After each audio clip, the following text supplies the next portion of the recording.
when a company buys another company and there are certain expectations and conditions in that social contract. Now, look, I do not believe that an acquisition puts someone in a place of indentured servitude. But if somebody is buying the intellectual capital of a founder, so what I want to refer to here is, let's say there's a major company like a Google or a VC company or an incubator, a very large strategic. Just think of any number of possible acquirers who are well heeled and well funded.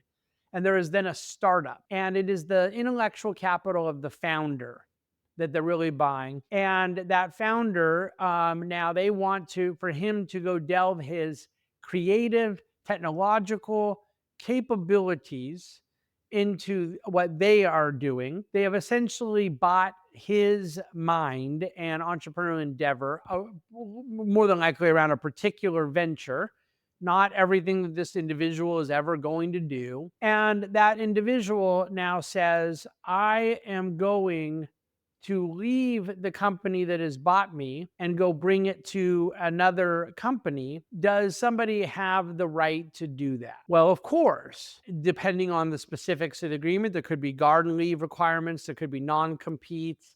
If what they bought was the intangibles around that particular venture, they may not be able to bring the secret sauce of that to somebody else. But there is not an ability to buy a company that restricts someone's ability to go work somewhere else. Okay.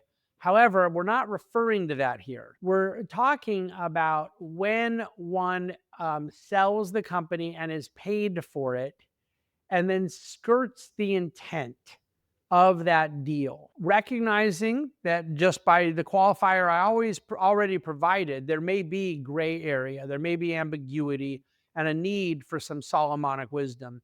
But I don't think that the cases happening right now in the venture world are really all that gray. That essentially, if somebody takes money for a given venture and then instead violates that arrangement, I think that you will hurt capital formation. Hiring people instead of buying a company to avoid paying investors